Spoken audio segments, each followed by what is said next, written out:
Good evening, everyone. Thank you for joining us here for KREM 2 News at 5. I'm Whitney Ward. Welcome, everyone. I'm Mark Hanrahan. Earlier today, Spokane's interim health officer, Dr. Frank Velasquez, addressed a growing concern about increasing COVID cases and the possibility of moving back phases. So currently, numbers are not trending in the right direction, and a rollback to phase 2 could mean more hardships especially for the hospitality industry. Our Ian Smay spoke with one local restaurant owner about what it would mean for our local businesses and his efforts to get employees vaccinated. Ian?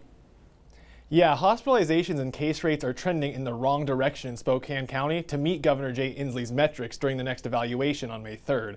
This has caused Spokane businesses and restaurants in particular to prepare for another possible step back to phase 2 in what's been an already difficult year for the hospitality industry. Spokane's interim health officer, Dr. Francisco Velasquez, said earlier today that Spokane isn't trending in the right direction to stay in phase 3. We are indeed, as a community, not trending in the right direction. Our case rate per 100,000 yesterday, the day before, was about 260 plus, which is obviously not where we want to be. When you think about it, about 7 weeks ago, we were about 140. Hospitalizations aren't going in the right direction either. According to the Spokane Regional Health District, the county currently sits at over the 7-day hospitalization rate needed to stay in phase 3. Velasquez says some of this rise is due to gatherings related to events such as spring break and the NCAA tournament. But he says there is a way to help get us back to where we need to be. We're working very diligently trying to immunize as many as we can to help in the long run prevent the transmission. As you may know, we've actually have done several clinics already at our higher education institutions, and we're encouraging all that are 16 and older to get immunized. Mark Starr, who owns David's Pizza, is trying to do just that. He has been trying to get hospitality industry employees, many of whom are younger, immunized. His efforts led him to handing out free slices of pizza to people getting vaccinated at the Spokane Arena mass vaccination site today. And he says another shutdown would be disastrous for the local restaurant industry. I'd hate to consider what that means. It put a lot of people out of business, tremendous hardship on an awful lot of families. I'm really hopeful that's not going to be the case. So, Starr and the rest of the local hospitality industry came up with an idea. One way to help try to keep restaurants open is to make sure their employees are healthy. But that isn't easy to do during the pandemic, given the hours that most of them work. Consequently, the ones that are working in hospitality are tied up. They don't get the time off. So we realized that it was a demographic that we needed to hit, both in age and in occupation. So we put this push together, and it's been quite successful. Currently, all people aged 16 and above are eligible for vaccination in Spokane. Also, the Spokane Arena mass vaccination site now stays open until 8 p.m. on Tuesdays and Wednesdays. Nadine Woodward has issued a call for people to follow health regulations so Spokane can try to stay in phase 3 in the next evaluation period. Now, one Eastern Washington county has moved back to phase 2 already, and that was Whitman County. The next evaluation again comes for all counties on May 3rd. In the newsroom, Ian Smay, KREM 2 News. Ian, thank you very much. Well, now to tracking the coronavirus here in Spokane County. Today, health officials reporting 111 new coronavirus cases. That brings the county's total to 41,119 since the pandemic began. No new deaths were reported today. And as of today, 58 people are hospitalized with COVID-19 in Spokane County. President Joe Biden reveals some positive news, though, in the race to vaccinate Americans here over the next few months. The president announced the end of the week that his administration would have administered 200 million coronavirus shots just in time for his 100-day goal. The latest CDC numbers show about 1 in 3 people in the U.S. have received at least 1 dose of the vaccine.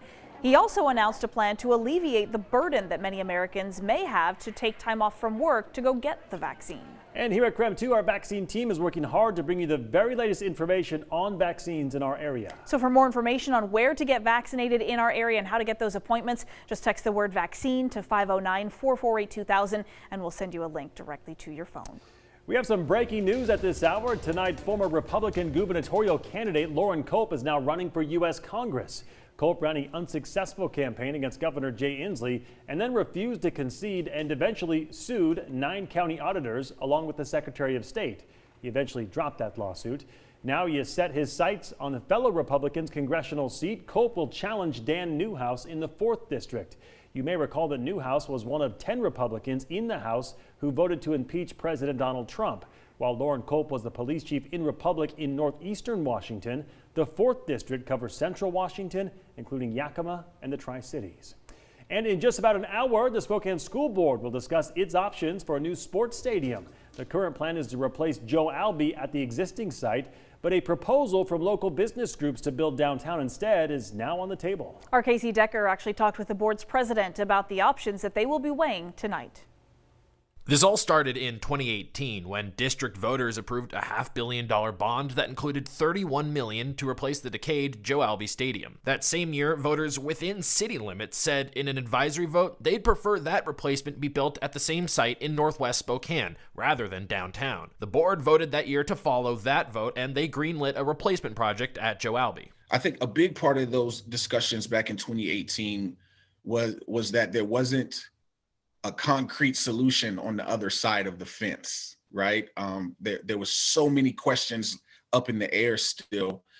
So I honestly think an advisory vote, in order to go against that, there has to be significant amount of information that points to the contrary. That project's design phase recently wrapped up. Construction is supposed to begin soon. But earlier this year, a business group brought a new proposal to the table, one with much more detail. It included a plan for parking and an agreement from a minor league soccer team to come to Spokane if the stadium is built downtown. Board President Jarrell Haynes says members wanted to keep an open mind. We've been collecting a lot of input, different data points, whether, it's been emails, phone calls, the public forums that we had, the thought exchange survey. A lot of that input has been pro-downtown, including a recent endorsement of the proposal from Spokane Mayor Nadine Woodward. Supporting the downtown location makes the most community, access, and financial sense. But there have also been concerns about parking, about effects to the nearby Spokane Civic Theater, and about overriding that 2018 advisory vote. It was reflective of what I already knew, is that, we have, community members that are very passionate about both sides of this argument. I like to say that we live in a pretty balanced city. And as a result, whenever any of these major topics come around, there is a split and divide that we notice. All the while, board members have largely refrained from giving their own input, but that ends tonight. In a special meeting, they're scheduled to begin discussing their options. They may or may not vote tonight, but regardless, they're running out of time. Haynes says they need to make a call by early May. If we don't have a decision by then we start to lose a tremendous amount of money as time continues to pass. They could decide to go forward with the downtown proposal as presented to them, to reject it and continue with the Alby project, or to modify the downtown proposal in some way. Haynes said that decision will ultimately come down to one thing. What's best for students and the health of our school district. That's top of the list. I believe I feel safe enough to say for each and every one of my fellow board members. Casey Decker, KREM 2 News. So we'll keep you posted on that one moving forward. In the meantime, we want to talk about the weather because it was another beautiful day here in the inland Northwest. I mean, look at it outside. It's gorgeous. And actually, Thomas Patrick is out enjoying the last hours of this beautiful sunshine. Although I know that you said the rain is coming, but not a lot of rain, right? No, and it hasn't been a lot of rain the last 2 months combined. So why should we think anything different? I think one day this weekend might be a washout, but our rain chances overall will begin for tomorrow. More on that in a moment, but today it's just absolutely exceptional out here. Wish we could set up the patio chairs, maybe fire up the grill that's just off to my left. We'll be using that later on in the summer, I'm sure about that. Beautiful day over Riverfront Park, as you might expect. Actually been seeing a lot of people over the last week or so just enjoying the downtown area, and of course the falls are definitely looking beautiful, so make sure to snap some pictures of that. That next weather system is off to our north here. This gives us a very, very, very small chance for showers come tomorrow. Worst case scenario, it rains for 5 or 10 minutes. But Saturday's a different story. That is looking like the day that is most likely to see rain and the most prolonged rain across the region. And it's not the only day as well. So coming up, tracking those several days worth of rain chances, as well as how much rain we might be adding into the works before the month is through. Thomas, thank you very much. Well, taking a live look behind us now at the pavilion. As we mentioned, a beautiful day to get outside and enjoy the warm weather with hardly any wind. It's also worth reporting, though, the pavilion spring market is now going. Yeah, our own Regina On is also out there enjoying the sunshine and the market. Regina, I know you're actually inside now. At the 4 o'clock hour, you were outside. This is kind of a new fun thing that they've got going inside. Tell us what you're seeing in there today.